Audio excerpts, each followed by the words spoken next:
Listen, you get information everywhere for the NFL draft. Oh, yeah. Everywhere there's information. Just got to look for it. Got to know what it looks like when you see it. Tua put his house up for sale. There are, well, I mean. You know what I mean? Should I mention I got screw it. I got a text from Josh Gad yesterday wondering if the Dolphins are trying to lose every game. I don't think he's terribly happy hearing the news that Jalen Ramsey's parting ways with the team with him and he with them and whatever. But I don't know about you, but that looked like money. But maybe it's just Tua, like what? Suddenly they're going to draft Dylan Gabriel, and Tua, having been signed for $50 million a year, is putting his house on the market. Maybe he just doesn't want to live there anymore. Zach Wilson is there. Maybe he doesn't want to live. Oh, yeah. Okay, got it. Know. Oh, sure. Tax-free state. You know what? Let me tell you something. Zach Wilson has, in fact, a history of causing people to have to sell their houses. I think you know where I'm going. That's fair. Okay? He has, in many ways, yada, yada, yada, caused people to call a real estate agent. Okay? It's not new to him, is what you're saying. I'm just saying that there's history. But you just got to look. You got to look in places. There are conventional places to look, like press conferences, or somebody playing Fortnite publicly. Like Cameron Ward, as he is being called by the National Football League, is one of the 17 players who's going to be at the draft next Thursday night. So we're all expecting an early night for him. He's playing Fortnite. And people are watching, right? Is he twitching? Is that what is this? Yeah, is that this sort of thing? Yeah, he's streaming. Okay, he's streaming Fortnite.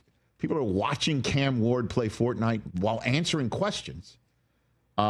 He was asked who his favorite receivers in the National Football League are, and I'm wondering if you can pick up the theme from his answer. So y'all already said Ridley, Jamar, Justin, and then for my last one, Traylon Burks. AJ Brown's a dog, but he's not Calvin Ridley. My top 4 running backs in the league right now: Tony Pollard, Spears. I don't know if he had the depth chart open. Just fell off there. Oh, interesting. Traylon Burks, top 4 receiver. Who do they write that down for fantasy? What do they all have in common? Let me just write that down real quick. What do those players all have in common? They all play together, right? Let me just see. I'll go to the internet to check this out because I just want to be accurate. Let me see here because I see he didn't mention Julius Chestnut. No, as his one of his running backs, or Jabari Small. Man, that would have been the 4th one. I'm just reading from the depth chart of the Tennessee Titans. Oh, the Tennessee Titans. Right. You know. Right. He's going first overall, guys. Seems like he's been told as much. I mean, that's it. He's just chilling. I mean, we talked to Ashton Genty earlier, right? Great. We had Malachi Starks on Monday. Mm-hmm.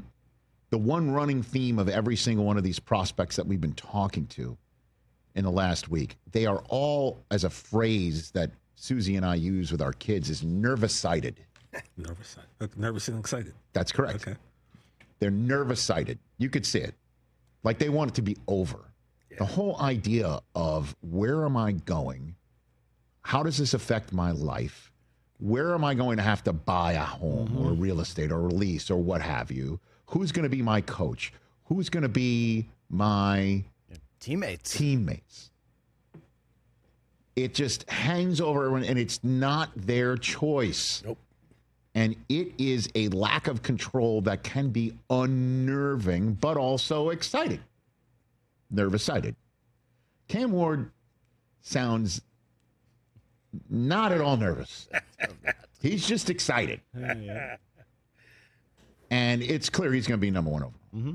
And, we'll have the conversation that I think people are having trouble wrapping their arms around Cam Ward being number 1 overall for various reasons. One, maybe because Will Levis wasn't, I know they were number 1 overall on the clock for a reason, but, I mean, Will did show some flashes.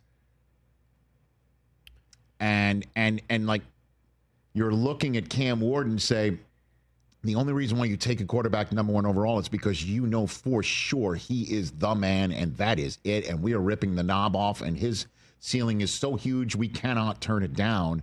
And I don't think anybody watched Miami football all last year thinking that that was it, except for his amazing comebacks that everyone was just tweeting about or posting about on Thursday nights when Miami played those games. Right? Your Syracuse Orange knocked them the heck out. Knocked them out of the playoff. I mean, Kyle McCord had a better day than this guy in the final day of the year. Sure did. And then all we were talking about Cam Ward was him just oddly playing only one half of bowl game football. Yep. But enough homework has been done, and the Tennessee Titans are no dummies, and they're going to go for him. And a lot of people are wondering if that is the surefire thing or not. And I guess we will find out week 1 when the Titans take on who knows. Because he's going to be a week 1 starter. They're just going to throw him right in the mix, and Will Levis is going to have to deal with it. Now, they can make whatever bones they want to talk about that there's going to be a competition if that's the way they choose it. We all know last year, Eberflus was like, what competition? Yes. And that was a smart thing to do. Of course it was. Yeah. So that's what he's going to be. And then comes the number 2 overall pick in Travis Hunter or Abdul Carter. And listen, the Browns could add Abdul Carter to Myles Garrett and say, good luck. Good luck. Oh, man. Scary. But that also doesn't allow them to add a wide receiver and cornerback to their rooms, plural, because that's what Travis Hunter says he wants to do. That's more draft information we found out. You can find out straight from the player's mouth.